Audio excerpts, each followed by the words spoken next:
Selamat malam, para penonton cerita kita. Kisah yang akan saya bawakan malam ini adalah tentang perceraian yang penuh liku, namun berakhir dengan lega dan memuaskan. Cerita ini bermula ketika saya memanggil seorang perawat pasca melahirkan ke rumah, dan ia menunjukkan ekspresi terkejut luar biasa saat melihat foto pernikahan kami. Momen itu terasa lebih dari sekadar kebetulan. Suasana aneh terus berlanjut, membuat saya mulai mencurigai perilaku suami saya yang selalu pergi setiap akhir pekan. Hingga akhirnya, sebuah ucapan tak terduga mengungkap fakta yang sama sekali tidak pernah saya bayangkan. Kebenaran itu membalikkan seluruh situasi dan memberi saya kekuatan untuk memberikan pukulan telak yang menyakitkan namun memuaskan. Mari kita mulai ceritanya. Saya dan suami saya, sebut saja namanya Bima, bertemu melalui seorang teman. Saya adalah tipe orang yang pendiam dan tenang, sedangkan Bima adalah pria yang pandai bicara dan sangat humoris. Saya rasa, yang membuat saya jatuh hati padanya adalah kemampuannya membuat suasana menjadi cair dan medok. Sejak dulu saya memang menyukai orang yang lucu. Anda tahu, kan? Para komedian biasanya memiliki istri yang sangat cantik. Dari situ saya berpikir, selama seseorang bisa membuat pasangannya tertawa seumur hidup, penampilan fisik tidak lagi menjadi masalah. Bukan berarti saya secantik itu, tapi prinsip saya sama. Bagi saya, pria yang nyambung diajak bicara dan punya selera humor yang bagus sudah lebih dari cukup. Dan Bima adalah perwujudan dari pria idaman saya itu. Bersamanya, saya merasa nyaman dan selalu terhibur. Saya bisa tertawa begitu keras sampai otot pipi saya terasa kaku dan sakit. Entah kenapa, semua ucapan dan tingkah lakunya selalu terasa lucu bagi saya. Mungkin bagi orang lain biasa saja, tapi bagi saya, dia adalah orang paling lucu di dunia. Begitulah kami memulai hubungan kami. Semakin sering kami bertemu, perasaan saya padanya semakin dalam.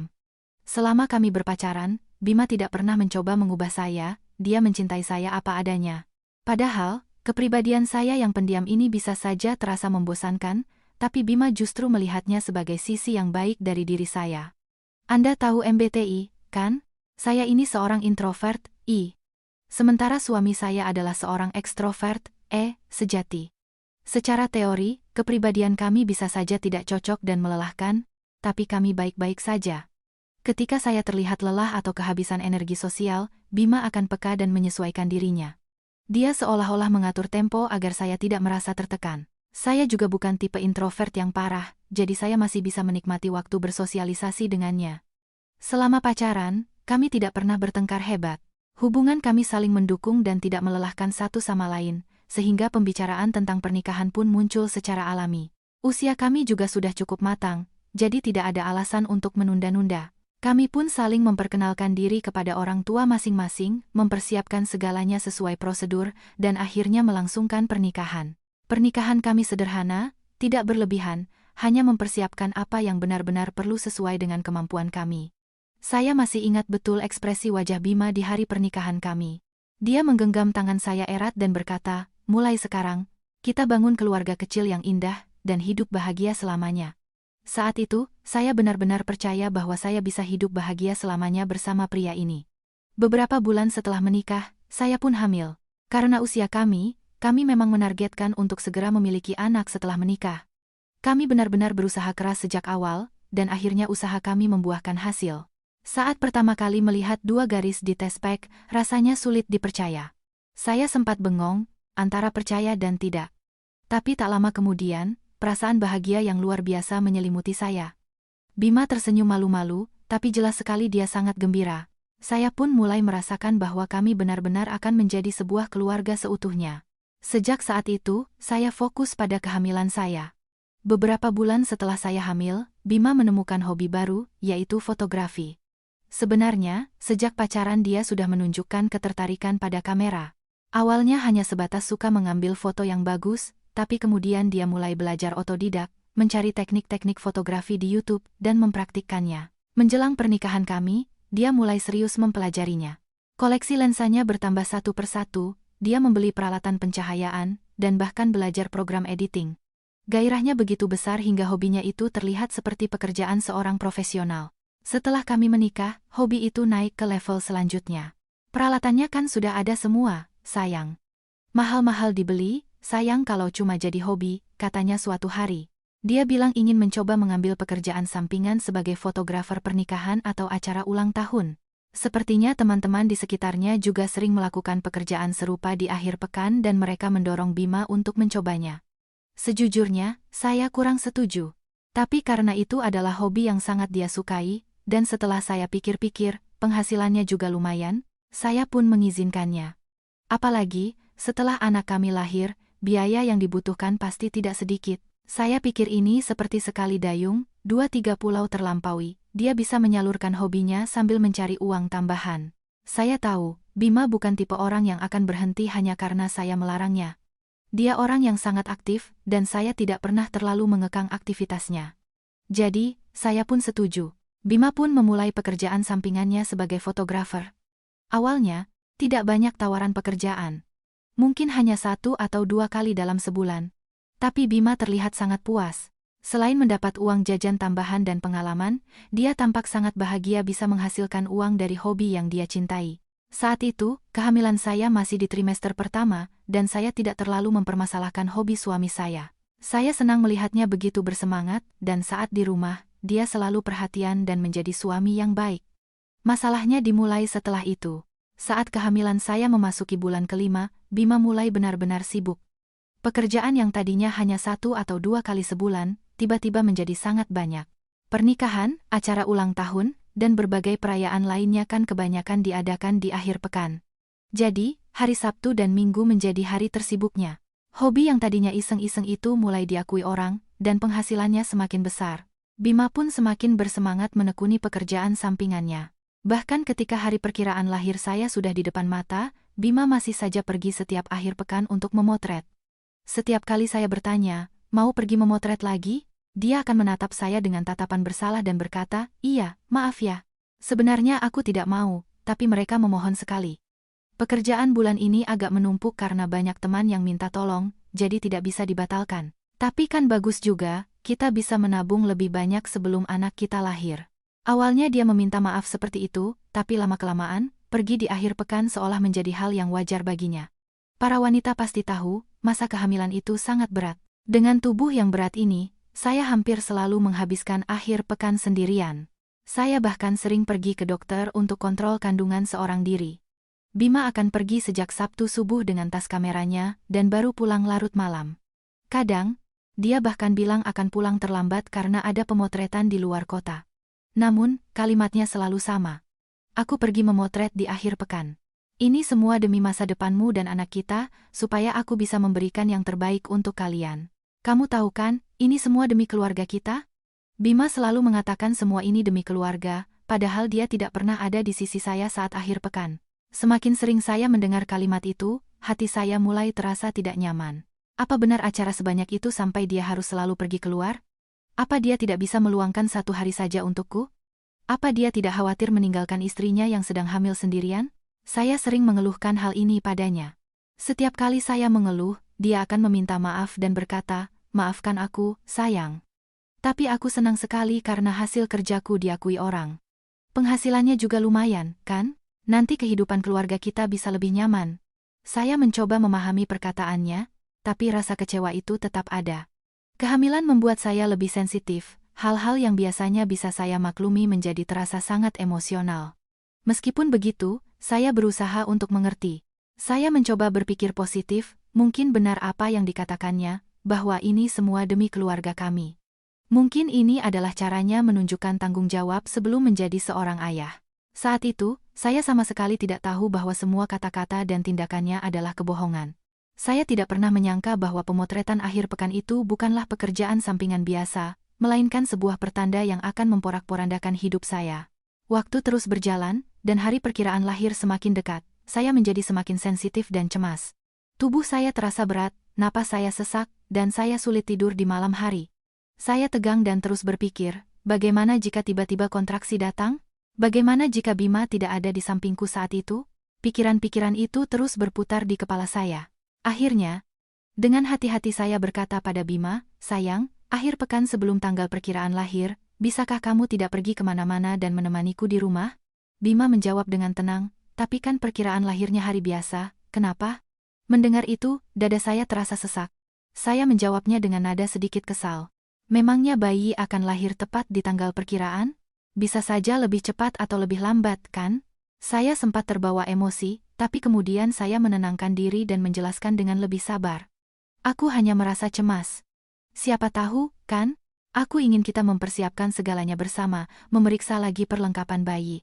Aku takut kalau sendirian. Bagaimana kalau tiba-tiba ketubanku pecah? Aku bisa panik dan malah melupakan sesuatu yang penting. Mendengar penjelasan saya, Bima mengangguk dan berkata, "Baiklah." Saya merasa sedikit lega. Kehadirannya di samping saya sudah cukup untuk menenangkan saya. Akhir pekan yang dinanti pun tiba. Namun, pagi itu, Bima terlihat gelisah sambil memegang ponselnya. Setelah beberapa saat, dia menatap saya dengan canggung dan berkata, "Aduh, gimana ya? Sepertinya aku harus pergi. Ada pemotretan mendadak." "Apa? Bukankah kita sudah sepakat untuk bersama akhir pekan ini?" Telinga saya seakan berdengung. Dengan wajah penuh penyesalan, Bima mulai menjelaskan alasannya. "Iya, aku tahu. Aku juga ingin menemanimu, makanya pekerjaan yang sudah dijadwalkan jauh-jauh hari sudah aku berikan ke orang lain. Tapi, orang yang seharusnya menggantikanku tiba-tiba sakit dan tidak bisa pergi. Mau tidak mau, aku yang harus berangkat, karena ini awalnya pekerjaanku." "Apa harus kamu yang pergi? Tidak ada orang lain?" tanya saya, penuh kecemasan. "Tidak ada. Maafkan aku, ya. Aku janji akan cepat-cepat menyelesaikannya dan segera pulang. Lagi pula, tanggal perkiraan lahir kan masih beberapa hari lagi. Pasti tidak akan terjadi apa-apa. Jangan terlalu khawatir, istirahat saja yang tenang." Kalimat "pasti tidak akan terjadi apa-apa" itu terdengar begitu menyebalkan. Siapa yang bisa menjamin? Bagaimana bisa dia berkata begitu enteng di depan istrinya yang sedang hamil tua? Rasanya dia bicara begitu mudah karena bukan dia yang akan melahirkan. Yang lebih membuat saya kesal, lokasi pemotretannya ada di luar kota.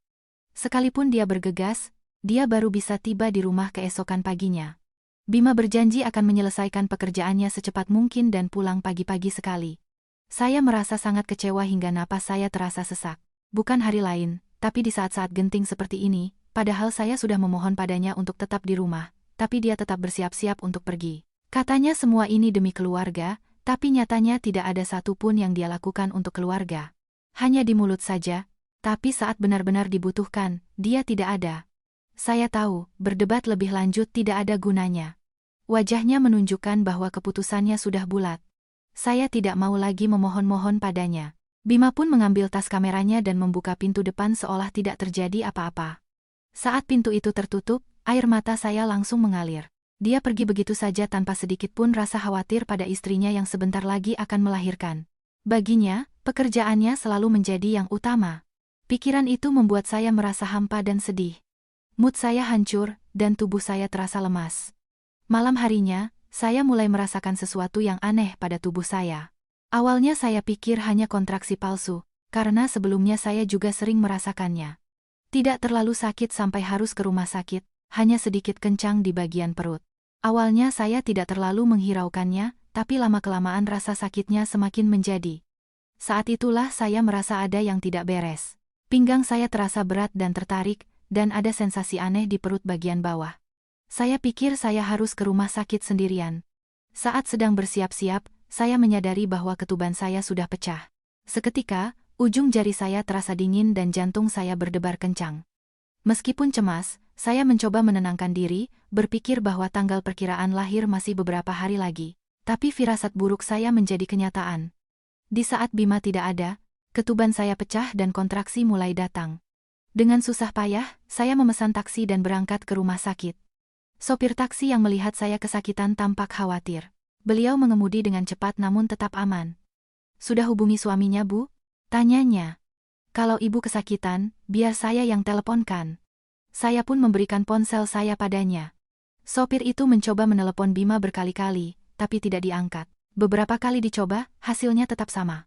Saya tahu Bima sering tidak mengangkat telepon saat sedang fokus memotret, tapi saya tidak menyangka akan seperti ini. Rasa kesal mulai muncul, tapi rasa sakit di perut saya jauh lebih mendominasi. Sesampainya di rumah sakit, saya terus memeriksa ponsel, berharap Bima akan menelepon balik. Tapi sampai saat itu, tidak ada kabar darinya. Begitu tiba, saya langsung dibawa ke ruang tindakan. Para perawat bergerak cepat memeriksa kondisi saya. Meskipun kontraksi datang beberapa hari lebih cepat dari perkiraan, mereka bilang semuanya baik-baik saja dan mulai mempersiapkan persalinan. Saat mendengar saya akan segera dipindahkan ke ruang bersalin, rasa takut menyelimuti saya. Wajar jika seorang ibu merasa cemas menjelang persalinan, tapi saat itu, tidak ada suami di sisi saya. Seandainya ada yang menggenggam tangan saya, mungkin rasa takut itu akan berkurang. Tapi saya sendirian. Perawat dan dokter bertanya. Pendampingnya di mana, Bu? Sedang dalam perjalanan? Dengan napas terengah-engah, saya hanya bisa menjawab, teleponnya tidak diangkat, tidak bisa dihubungi. Ekspresi perawat itu sempat mengeras sejenak, lalu ia berkata akan terus mencoba menghubunginya. Rasa sakit semakin menjadi. Saya mencoba mengatur napas, menarik dan menghembuskan napas, menggigit bibir menahan sakit, tapi gelombang kontraksi terus datang. Seluruh tubuh saya basah oleh keringat dan tenaga saya terkuras habis. Di tengah semua itu, saya masih memikirkan Bima. Apa dia sudah dihubungi? Saya bertanya pada perawat, tapi jawabannya selalu sama, masih belum bisa dihubungi, Bu. Saya terus menunggu, tapi Bima tak kunjung mengangkat teleponnya. Entah apa yang membuatnya begitu sibuk. Panggilan hanya berdering lalu mati, dan pesan singkat pun tidak dibaca. Akhirnya, seorang perawat mendekati saya dan bertanya dengan hati-hati, apa ada wali lain yang bisa dihubungi, Bu? Kami sudah mencoba berkali-kali, tapi suami ibu tidak mengangkat teleponnya. Sambil menahan sakit, saya mengangguk dan akhirnya menghubungi orang tua saya. Rasanya begitu menyedihkan. Melahirkan tanpa suami, dan harus merepotkan orang tua di saat seperti ini. Tak lama kemudian, kedua orang tua saya tiba di rumah sakit dengan napas terengah-engah. Ayah saya bahkan tidak bisa bicara dengan lancar. Ibu saya menggenggam tangan saya sambil menangis. Tidak apa-apa, sayang. Ibu di sini, katanya sambil terus menyeka keringat di dahi saya. Mendengar itu, tangis saya pun pecah. Rasa sakit fisik bisa saya tahan, tapi perasaan ditinggalkan sendirian itu begitu menyakitkan. Setelah perjuangan panjang, akhirnya saya melahirkan anak kami. Tubuh saya terasa remuk, pikiran saya kosong. Bahkan saat mendengar tangisan pertama bayi saya, Bima tidak ada di sana. Baru beberapa jam setelah saya melahirkan, Bima akhirnya menelepon. Melihat namanya di layar ponsel, rasa kesal langsung memuncak. Saya tidak mau mengangkatnya. Saya tidak mau bicara dengannya. Saya juga tidak memberitahunya bahwa anak kami sudah lahir. Saya tahu pada akhirnya dia akan tahu, tapi saat itu, saya tidak ingin dia mendengar kabar bahagia itu dari saya. Keesokan paginya, Bima akhirnya muncul di ruang rawat saya. Begitu pintu terbuka dan wajahnya terlihat, amarah saya semakin menjadi-jadi. Wajahnya penuh dengan rasa bersalah, ekspresi yang jarang sekali saya lihat. Dia mencoba mendekat sambil tersenyum canggung, tapi saya langsung membentaknya. Untuk apa kamu kesini? Lanjutkan saja pemotretanmu yang hebat itu. Bima tampak kaget dan bingung. Wajahnya yang seperti itu justru membuat saya semakin muak. Dia sudah tahu saya melahirkan padahal saya tidak memberitahunya, pasti orang tua saya yang menghubunginya. Aku tidak mau melihatmu. Keluar dari sini. Bentak saya dengan lebih dingin.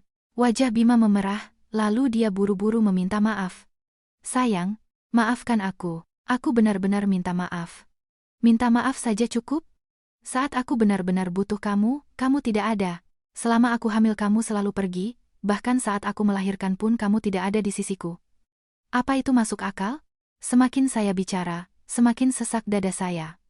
Napas saya tersengal, tapi saya terus meluapkan amarah saya. Tiba-tiba, Bima mulai terisak dan berlutut di depan saya. Di lantai yang dingin itu, dia menangis sambil memohon maaf. Aku benar-benar salah. Aku tidak pernah menyangka anak kita akan lahir saat aku tidak ada. Seharusnya aku menjagamu, maafkan aku karena tidak bisa melakukannya. Bima bilang dia sebenarnya sangat ingin menemani saya, tapi pekerjaan itu tidak bisa dia tolak. Katanya, itu adalah pekerjaan yang sudah dijadwalkan jauh-jauh hari dan merupakan permintaan dari atasannya di kantor, jadi dia tidak bisa menolaknya. Alasan dia tidak mengangkat telepon adalah karena setelah selesai bekerja, atasannya yang sedang gembira itu mentraktirnya minum-minum. Karena terus dipaksa, dia minum terlalu banyak dan akhirnya tertidur pulas. Itulah sebabnya dia tidak mendengar telepon. Mendengar alasannya, saya merasa semakin hampa. Apa gunanya dia berlutut sekarang? Saat saya paling takut dan kesakitan, dia tidak ada. Rasa kecewa itu akan membekas seumur hidup. Meskipun katanya situasinya tidak memungkinkan, bagi saya, itu adalah momen yang akan selalu saya ingat dengan penuh kesedihan. Meskipun Bima terus-menerus meminta maaf, hati saya tidak luluh. Dia berlutut dan menangis di kamar rumah sakit, tapi itu tidak akan menghapus kenangan pahit saat saya melahirkan sendirian. Rasa takut dan kecewa hari itu sudah terpatri dalam diri saya. Saya berniat akan terus mengungkit masalah ini dan menyalahkannya, tapi setelah kejadian itu, Bima berubah. Sejak saya memulai masa pemulihan, sikap Bima berubah total. Dulu, dia akan selalu beralasan sibuk atau lelah, tapi kali ini berbeda. Selama saya di tempat perawatan pasca melahirkan, dia hampir tidak pernah pergi. Dia selalu sigap memenuhi semua kebutuhan saya. Saat saya bilang ingin minum, bahkan sebelum saya selesai bicara, dia sudah beranjak mengambilkan air. Kalau ada sesuatu yang habis, dia akan langsung turun membelinya. Setiap kali raut wajah saya sedikit berubah, dia akan bertanya, "Kamu sakit? Ada yang tidak nyaman? Bilang saja ya." Yang paling mengejutkan adalah di akhir pekan. Selama ini, akhir pekannya selalu dihabiskan untuk memotret. Tapi selama saya di tempat perawatan, baik akhir pekan maupun hari biasa, dia selalu meluangkan waktu untuk berada di sisi saya. Dia terus menempel pada saya, bergerak cepat setiap kali saya butuh sesuatu, memijat bahu saya jika saya terlihat lelah, dan mencoba mencairkan suasana dengan lelucon-leluconnya. Melihat semua itu, hati saya mulai goyah. Setidaknya dia menyesal, pikir saya. Mungkin dia sudah sadar. Perasaan saya campur aduk.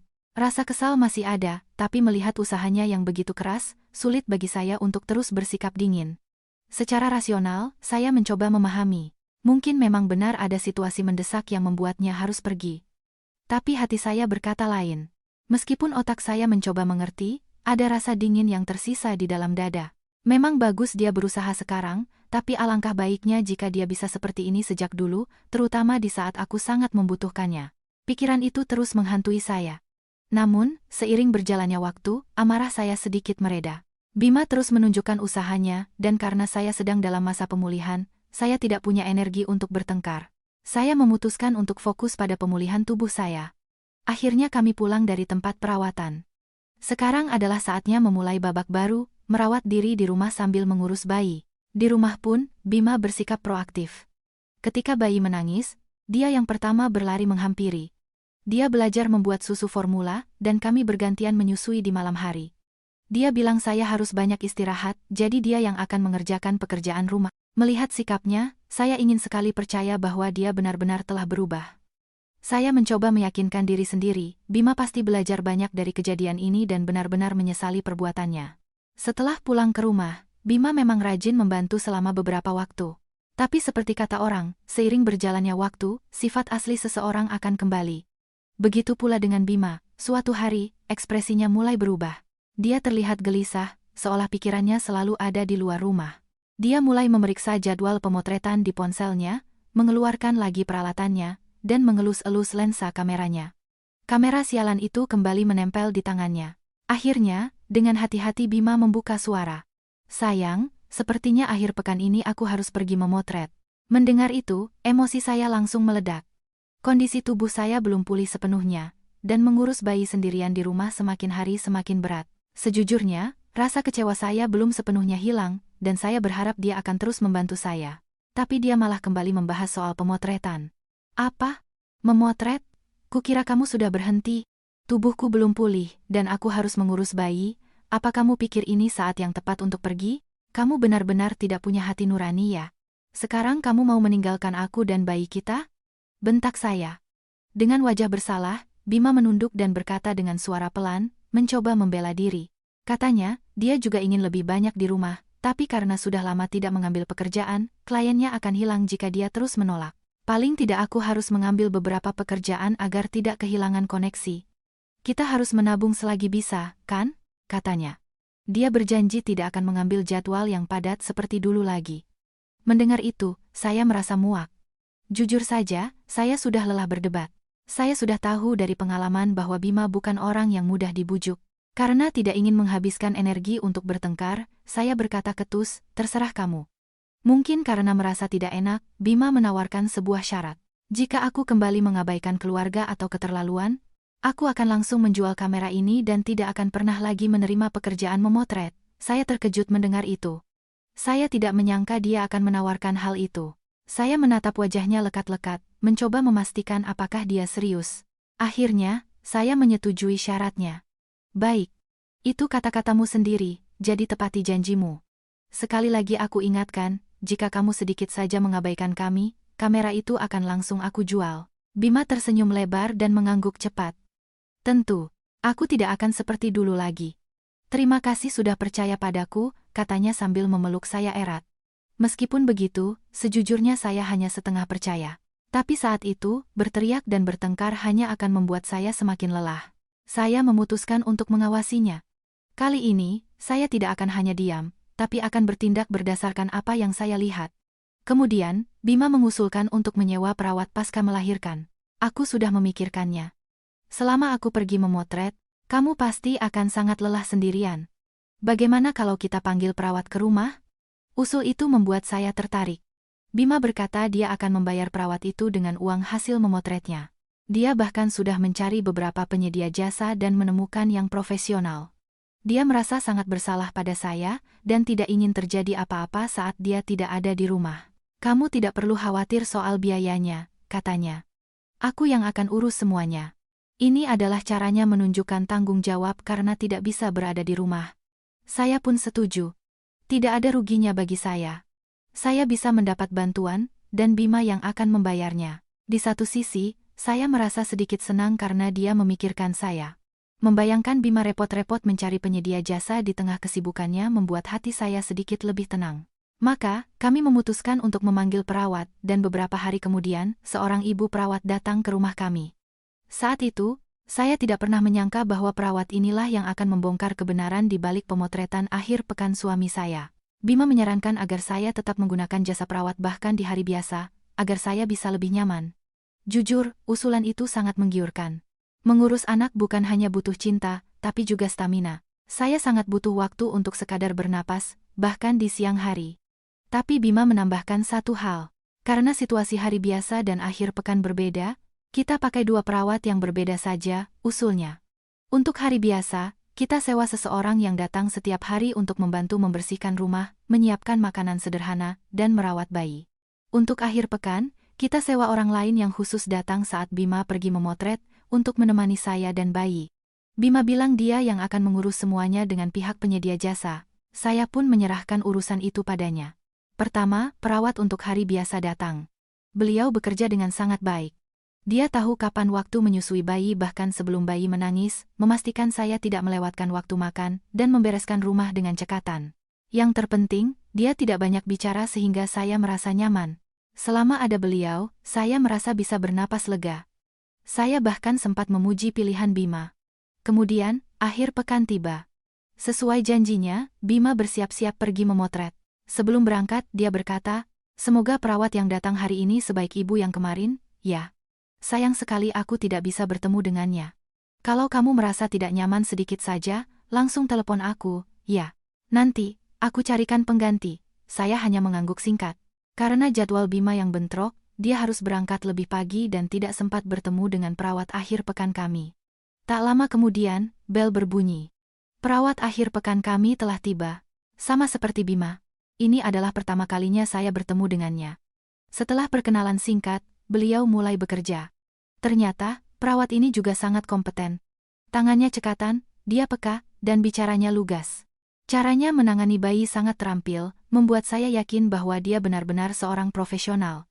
Saya merasa lega dan berpikir, Bima telah memilih penyedia jasa yang bagus. Begitulah saya menghabiskan waktu di rumah bersama ibu perawat, tanpa suami saya. Beliau tidak hanya merawat bayi, tapi juga membantu menopang punggung saya saat saya bangkit dari duduk, mensterilkan botol susu, dan mengurus hal-hal kecil lainnya secara alami. Suatu ketika, saya sedang mencari sesuatu di kamar tidur, dan beliau masuk untuk membantu saya. Itulah awal mula segalanya. Di dinding kamar kami, tergantung foto pernikahan kami. Ibu perawat itu mungkin hanya sekilas memandang ke arah foto itu, tapi begitu matanya tertuju pada foto tersebut, gerakannya tiba-tiba berhenti. Seolah waktu berhenti sejenak, tubuhnya menegang, dan napasnya terdengar tertahan. Saya langsung merasakannya. Kenapa dia? Pikir saya. Saya menatapnya, dan mungkin karena merasakan tatapan saya, beliau cepat-cepat melirik ke arah saya, lalu kembali menatap foto itu. Tatapan matanya sangat aneh. Bukan sekadar terkejut, tapi lebih ke arah ngeri. Reaksinya yang tidak wajar membuat saya bertanya dengan hati-hati, "Ibu, kenapa? Apakah itu suami ibu?" Bibirnya terkatup sejenak. Dia menatap foto itu sekali lagi, lalu menatap saya. Dengan sangat hati-hati, dia bertanya lagi apakah pria di foto itu adalah suami saya. Ekspresinya saat bertanya sangat aneh. Bukan pertanyaan basa-basi, tapi sangat serius. Saya menjawab bahwa itu memang suami saya, lalu bertanya kenapa. Ibu itu langsung menggelengkan kepala dan berkata tidak apa-apa. Tapi ekspresinya jelas sekali dibuat-buat, seperti orang yang berusaha menyembunyikan sesuatu. Setelah itu, sikapnya berubah drastis. Dia menjadi sangat pendiam. Tangannya masih cekatan merawat bayi, tapi tatapan matanya terus gelisah. Entah apa yang dipikirkannya, dia seringkali melamun atau menggigit bibir sambil menahan napas. Saya yakin dia tahu sesuatu. Saya melihat dengan mata kepala sendiri bagaimana dia begitu terkejut melihat wajah suami saya. Jadi, setelah menidurkan bayi dan suasana rumah menjadi tenang, saya menawarkan segelas air minum padanya dan mulai bicara dengan hati-hati. Ibu, apa ada yang ingin ibu sampaikan? Tadi reaksi ibu saat melihat foto suami saya aneh sekali. Apa ibu kenal dengan suami saya? Ibu itu terkejut dan menyangkal, tapi matanya tidak bisa berbohong. Ada orang yang tidak bisa menyembunyikan kebohongan, dan beliau adalah salah satunya. Saya tahu ibu berbohong. Tidak apa-apa, katakan saja, desak saya. Ibu itu menunduk dalam-dalam dan terdiam cukup lama. Saya tidak mendesaknya lebih jauh, hanya menunggunya siap bicara. Mungkin karena merasa saya tidak akan menyerah, akhirnya beliau membuka mulutnya dengan sangat berat. Dan apa yang dikatakannya selanjutnya membuat kepala saya kosong. Setiap minggu, saya juga bekerja paruh waktu di sebuah rumah. Di ruang tamu rumah itu, ada foto pernikahan, dan wajah suaminya sama persis dengan yang ada di foto ini. Tapi kan tidak mungkin, suami di rumah itu dan suami di rumah ini adalah orang yang sama. Suami di rumah itu? Otak saya seketika kosong. Saya tidak mengerti apa maksudnya. Apakah hanya mirip, atau sesuatu yang bahkan tidak berani saya bayangkan. Melihat ekspresi saya, ibu itu melanjutkan dengan lebih hati-hati. Awalnya, dia pikir mungkin hanya orang yang mirip. Tapi setelah dilihat berkali-kali, dia yakin itu bukan orang yang mirip, tapi orang yang sama. Dia sudah bekerja di rumah itu selama hampir setengah tahun, jadi tidak mungkin dia salah mengenali wajah. Itulah mengapa dia ragu untuk bicara. Saya sangat berhati-hati. Bu, salah bicara bisa menimbulkan masalah besar dalam rumah tangga orang. Saya tidak mau ikut campur, jadi saya berniat untuk diam saja, katanya. Tapi ada alasan yang membuatnya akhirnya bicara. Dia bilang, semakin dipikirkan, semakin terasa janggal. Dia merasa tidak tega pada saya dan ibu di rumah satu lagi, yang sama-sama tidak tahu apa-apa. Kalau saya tidak tahu, mungkin tidak apa-apa. Tapi setelah tahu, bagaimana bisa saya pura-pura tidak tahu? Saya bisa memahami dilemanya. Ini adalah urusan rumah tangga orang lain, dan salah bicara bisa berakibat fatal. Meskipun ekspresi ibu itu sangat serius, saya masih berharap ini hanya kesalahpahaman. Tidak mungkin. Suamiku menikah denganku, bagaimana bisa ada di foto pernikahan orang lain? Saya ingin percaya bahwa pria itu hanyalah seseorang yang sangat mirip dengannya. Namun, pertanyaan berikutnya dari ibu itu adalah yang paling menakutkan. Sambil menatap wajah saya, dia bertanya dengan suara lebih pelan. Suami ibu, sering pergi di akhir pekan dan jarang di rumah, kan? Mendengar itu, napas saya tercekat. Bagaimana dia tahu? Kenapa dia menanyakan itu? Kata-kata itu seolah tersangkut di tenggorokan saya. Dengan susah payah, saya bertanya, bagaimana ibu tahu? Melihat reaksi saya, ibu itu menghela napas panjang seolah semua teka-teki telah terpecahkan. Ya Tuhan, benar ternyata. Suami di rumah itu pulangnya setiap akhir pekan. Makanya saya hanya diminta datang di hari biasa. Mereka seperti pasangan akhir pekan. Kalimat terakhirnya membuat jantung saya serasa berhenti berdetak. Kepala saya kosong, dan ujung jari saya terasa dingin. Pasangan akhir pekan. Suami saya selalu pergi di akhir pekan dengan alasan memotret. Dan pria di rumah itu pulang setiap akhir pekan. Potongan-potongan teka-teki itu terasa sangat pas. Seketika, semua kejadian aneh selama ini terlintas di benak saya. Malam sebelum saya melahirkan, saat dia bilang ada pemotretan di luar kota dan menginap. Saat saya kontraksi dan meneleponnya tapi tidak diangkat, semua jadwal pemotretan yang selalu ada di akhir pekan. Jika semua itu karena alasan lain, sejak saat itu, saya tidak ingat lagi bagaimana saya melanjutkan percakapan dengan ibu perawat. Tubuh saya kaku. Dengan sisa kesadaran yang ada, saya hanya memohon satu hal. Ibu, minggu depan saat ibu ke rumah itu, bisakah ibu memotret foto pernikahan mereka dan mengirimkannya pada saya? Ibu itu ragu sejenak, lalu mengangguk pelan. 1 minggu berikutnya terasa sangat panjang, melihat suami saya terasa aneh. Kami tinggal di satu rumah, tapi tiba-tiba dia terasa seperti orang asing. Tapi saya berusaha untuk tidak menunjukkannya. Belum ada bukti yang pasti. Jadi, saya hanya beralasan sedang tidak enak badan. Bima yang mengira saya benar-benar sakit, justru semakin khawatir. Dia mengambilkan minum, menyiapkan makanan, dan terus memperhatikan saya. Melihatnya seperti itu, saya justru merasa semakin muak.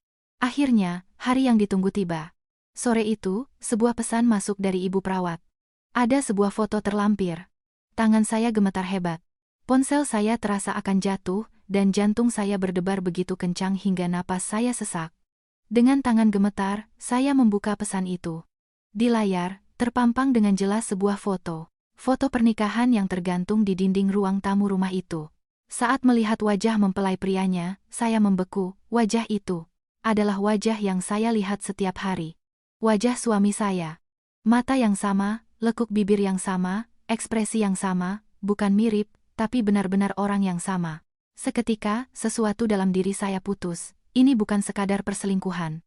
Ini adalah pengkhianatan di level yang berbeda.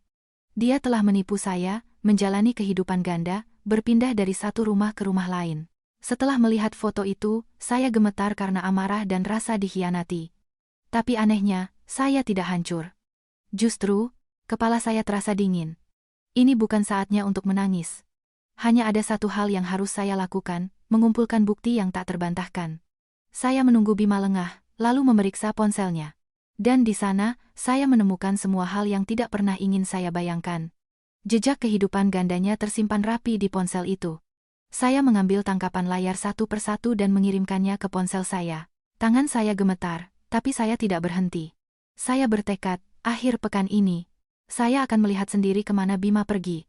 Seperti biasa, menjelang akhir pekan, Bima mendekati saya dengan wajah penuh perhitungan. Sayang, akhir pekan ini ada satu pekerjaan lagi yang sulit ditolak. Aku janji hanya sebentar, setelah itu langsung pulang.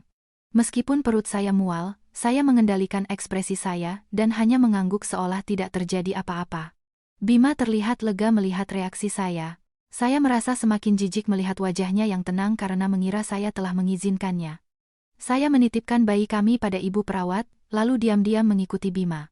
Dan benar saja, tanpa ragu, Bima masuk ke rumah yang alamatnya telah diberikan oleh ibu perawat. Melihat pemandangan itu, saya kembali merasa hancur. Saya sudah tahu, saya sudah mempersiapkan diri. Tapi melihatnya dengan mata kepala sendiri adalah hal yang berbeda. Semua hari di mana dia tersenyum dan pamit untuk memotret. Semua akhir pekan di mana saya berjuang sendirian mengurus bayi. Malam sebelum saya melahirkan, saat dia bilang ada pekerjaan mendadak di luar kota. Semua hari itu, ternyata berujung di rumah ini. Perut saya terasa mual. Saya berdiri di depan rumah itu. Bahkan sebelum saya menekan bel, saya bisa mendengar suara tawa dari dalam. Suara Bima dan suara seorang wanita. Mereka tertawa lepas, mengobrol dengan riang seolah itu adalah akhir pekan yang normal. Mendengar suara itu, saya justru menjadi lebih tenang. Baiklah, kita selesaikan hari ini. Saya mengeluarkan ponsel saya dan menekan tombol rekam video. Setelah menarik napas dalam-dalam, saya menekan bel. Beberapa saat kemudian, pintu terbuka. Wanita selingkuhannya muncul. Tanpa basa-basi, saya mendorongnya dan langsung masuk ke dalam. Saya melihat meja makan, dan di sana, suami saya sedang duduk. Dia sedang makan, dengan sangat santai. Begitu melihat saya, wajah Bima membeku. Mulutnya setengah terbuka, tubuhnya kaku. Saya menatap lurus ke arahnya dan bertanya, "Jadi, di sini tempat pemotretanmu?" Bima sempat terpaku sejenak, lalu dia buru-buru bangkit dan mendekati saya. Dia mencoba menjelaskan, "Bukan begitu, dengarkan aku dulu." Saya menepis tangannya dengan kasar, pandangan saya beralih ke dinding ruang tamu. Di sana, tergantung foto pernikahan mereka. Foto pernikahan dengan wajah suami saya terpampang jelas. Saya menunjuk foto itu dan berteriak, "Setelah melihat itu, kamu masih mau bilang bukan begitu?" Saya melangkah, mencabut foto itu dari dinding, dan membantingnya ke lantai. Lalu saya menginjak-injaknya dengan keras. Bima mencoba menghentikan saya, sementara wanita itu hanya berdiri dengan ekspresi ketakutan. Tiba-tiba, terdengar suara tangisan bayi dari dalam kamar. Saya terdiam sejenak. Melihat gerakan saya, wanita itu buru-buru masuk ke kamar dan menggendong bayinya, seolah takut saya akan menyakitinya. Saya melihat wajah bayi itu. Dan siapapun bisa tahu. Bayi itu sangat mirip dengan Bima. Saya berbalik dan menampar Bima dengan keras. "Hebat sekali kau menipuku selama ini. Hari biasa jadi suami di rumahku, akhir pekan jadi suami di sini. Sibuk sekali hidupmu, ya? Senang punya dua keluarga? Bima menunduk dan hanya bisa berkata lirih, maaf. Saya ingin sekali menjambak wanita di depan saya, tapi begitu melihat wajah bayi itu, saya berpikir, apa salah bayi ini? Saya menahan amarah saya dan keluar dari rumah itu. Begitu saya tiba di rumah, Bima menyusul. Tanpa bicara, saya mulai mengemasi barang-barang saya. Bima menangis dan mencoba menghalangi saya. Tidak ada yang perlu didengar lagi. Minggir, kata saya. Akhirnya, dia mulai mengaku. Wanita itu adalah mantan pacarnya sebelum bertemu dengan saya. Setelah kami menikah, wanita itu datang dan memberitahunya bahwa dia hamil. Katanya, dia tidak bisa mengingkari anaknya sendiri. Jadi, setiap akhir pekan, dia datang untuk berperan sebagai seorang ayah. Lama-kelamaan, perasaannya pada mantan pacarnya itu tumbuh kembali. Mendengar itu, saya semakin sadar betapa pengecutnya seorang manusia. Tapi yang lebih membuat saya merinding adalah kalimat berikutnya.